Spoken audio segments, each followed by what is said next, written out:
The Miami Dolphins went from the 3rd overall pick in this year's draft to the 12th overall pick, then back up to the 6th overall pick, just like that.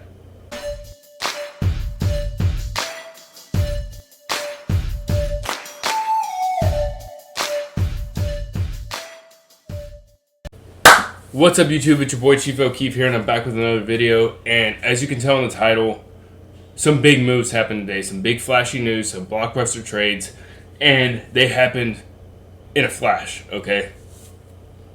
So, I was at work today. SportsCenter notification comes across my phone, and it's the Dolphins swap first-round picks with the San Francisco 49ers, okay? So, the Dolphins owned, before the trade... the Dolphins owned the 3rd overall pick, the 18th overall pick, the 36th overall pick, pick 51, and pick 81. Those are the first 3 rounds, okay? I apologize if I'm talking fast. It's Friday night. I got to work in the morning. I'm hot and I'm tired, but I just had to make a video. I could not make a video. I could not make a video with the news that happened today, okay? So, the Dolphins traded their first-round pick this year, which was the 3rd overall pick, to the San Francisco 49ers in exchange for their 12th overall pick, on top of San Francisco's first-round picks in 2022 and in 2023. Therefore, the Dolphins now own the 12th overall pick this year, the 18th overall pick, so 2 first rounds this year, 2 first rounds next year, and then 2 first-round picks the year after that, okay? Then, not even like 10 or 15 minutes later, another notification says the Dolphins traded again, now with the Philadelphia Eagles. Okay, the Philadelphia Eagles are sitting at the number 6 spot in this year's draft. We were now sitting at number 12. The Dolphins jumped up and swapped picks with the Philadelphia Eagles. So now they're sitting at number 6. The Eagles are sitting at 12. But in exchange for that trade, the Dolphins gave up their own first-round pick in 2022. Okay, so in next year's draft. So, in essence, if the Dolphins think they're going to be really good this year, they're probably going to end up with a lower first-round pick, or when I say higher, I mean like higher up the board first-round pick next year. So, if they finish in the top 10 or 15 like they did this year, they're probably going to be around the high teens, early to mid-20s first-round pick next year, assuming that they do really well. Okay, they probably also thinking that the San Francisco 49ers are probably going to suck, and therefore they're going to have a high first-round pick. So they took their own, what they thinking is going to be a low first-round pick, and traded that to the Philadelphia Eagles for the 6th overall spot, and they still kept San Francisco's first round for next year. So I know that was a lot, jumping back and forth, but this is what the Dolphins have right now. As of this moment, the Dolphins have the 6th overall pick, the 18th overall pick number 36, pick 51, pick 81, and they also acquired another 3rd round pick from the 49ers, okay? Next year in 2022, we'll still have San Francisco's first round pick, a 2nd round. Today, Junior? A 2nd round pick and 2 3rd round picks, okay? In 2023, they still have 2 first round picks, their own and the 2nd from the San Francisco trade, from the original trade, a 2nd round and a 3rd round, okay? I probably confused the hell out of you. I apologize, but long story short, I don't even have words for how they set this up. They had, so let's just back up and slow down just a little bit. So if I'm Chris Greer, I'm just going to metaphorically play Chris Greer and Brian Flores in their critical thinking skills right now. Okay, so they're like, okay, we're sitting at number 3. They're probably eyeballing 1, maybe 2 players that they already want in this year's draft. Okay, I'm pretty sure it's Jamar Chase. Okay, I hate to spoil people or spoil surprises. Who knows? They could probably do something different. But anyways, if I'm the Dolphins, or if I'm me and I'm part of the Dolphins and I want Jamar Chase, and I know for pretty much a fact, unless something crazy happens in the NFL draft, which it happens almost all the time, the Jacksonville Jaguars selecting number 1. They're probably going to take Trevor Lawrence, and the New York Jets are probably going to take another quarterback, whether that be Zach Wilson, Trey Lance, or Justin Fields. Okay. If I'm sitting at the number 3 spot and I want Jamar Chase, how far back can we fall and still select Jamar Chase or someone else that we may be looking at? Okay. With the pool of the quarterback talent that are coming out in this year's draft, Trey Lance, Trevor Lawrence, Zach Wilson, Justin Fields, Mac Jones, if you want to throw him in there, there are just as many teams that are out there looking for those quarterbacks, okay? Like I said, the Jacksonville Jaguars are probably going to pick a quarterback, Trevor Lawrence. New York Jets, I don't know who they're going to go after, but it'll probably be either Zach Wilson or Justin Fields. The teams sitting behind the Miami Dolphins are the Atlanta Falcons at 4, who they're probably going to be looking to find their replacement for Matt Ryan in the coming years. Bengals, who won't be taking a quarterback because they have Joe Burrow. They'll probably be taking a tackle or some other offensive lineman to protect Joe Burrow. Then you have the Philadelphia Eagles, who are sitting at 6, who have Jalen Hurts. And then you have the Detroit Lions, who have Jared Goff. And then you have the Carolina Panthers. So the Carolina Panthers, the Atlanta Falcons, the Jets, and the Jaguars are all pretty much. It's not a what do you call it? It's not a surprise that they're in the hunt for a quarterback. Then, out of nowhere, there were talks that Jimmy Garoppolo, they might be trading Jimmy Garoppolo to the New England Patriots or whatever. But it's obvious that the 49ers have come to the realization that Jimmy G is not their long-term solution.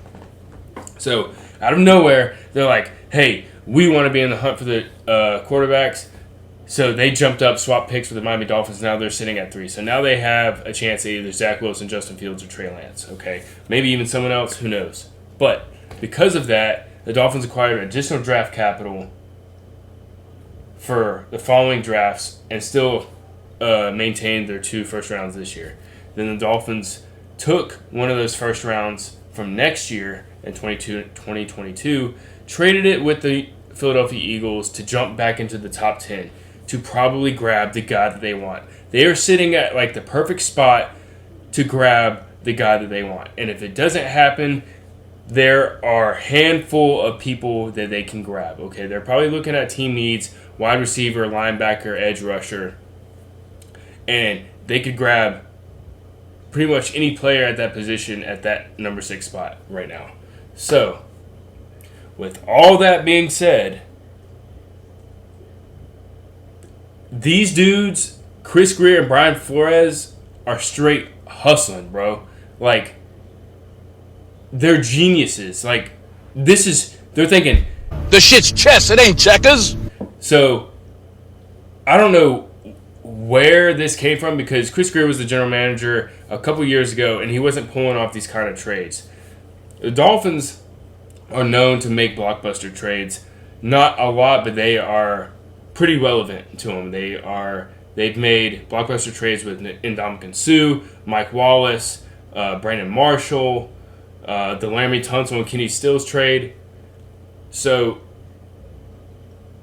I don't know. When I saw the first trade with the 49ers, I was like, okay, we fell back a little bit, but we acquired more draft picks next year. And I don't know if I've said this in previous videos, but I've been thinking it, that if I'm a Dolphins general manager or a general manager in general, I want to have 2 first-round picks, at least two first-round picks every year, okay? I just want to be up there to grab not 1, but maybe 2 top-tier talents every year that I can. So, not only are they doing what I would be doing, but they're doing it even better. They're figuring out ways to put themselves in a position to win now because they have the quarterback that they want, as well as acquire draft capital for the future. Okay, so they're in like a win now and build for the future mindset. Is it too early to mention the word dynasty here? Bruh. Probably, but I know. as a Dolphins fan, as I've gotten older, I've learned to think with my head, not my heart.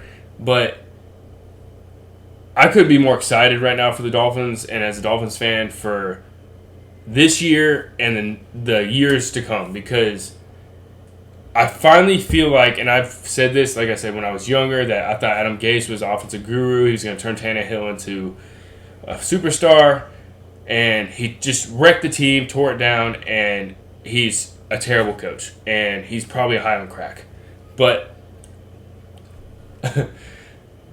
Coach Flo and Chris Greer together are like two peas in a pod. They just cohesive, all right? They work together, and they're doing things right for this team.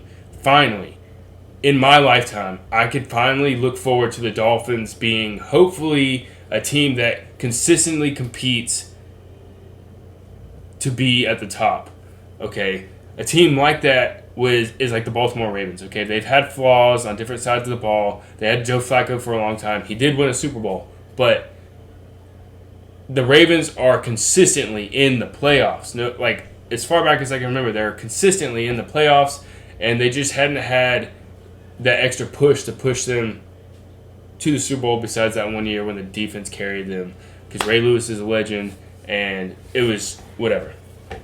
But, so, hopefully with all these moves, the rumors of the Deshaun Watson trade, or the Dolphins are at the number 3 spot, and they could select a quarterback. Why would they stick with Tua when they can select one of these promising? Well, they probably didn't say promising, but you know what I'm saying. Hopefully they put to rest all those rumors that they are going with Tua Tagovailoa, that he is their guy, and we'll just have to see, okay? And I'll tell you, as a Dolphins fan, if we surround Tua with all this talent and he still doesn't impress, then I will be much quicker to pull the trigger on Tua than I was with Tannehill, okay? Tannehill had, like, more head coaches and more offensive coordinators through his whole tenure with the Dolphins than he had years with the Dolphins, whatever. Tua didn't have an offseason last year, didn't have a preseason. He was rehabbing the entire offseason, okay? Then he was thrown in thrown into the starting role in the middle of the season, and didn't put up flashy stats, but he still came out with wins, okay? Now he has a full offseason, a full preseason to finally create some chemistry with these guys and hopefully flourish.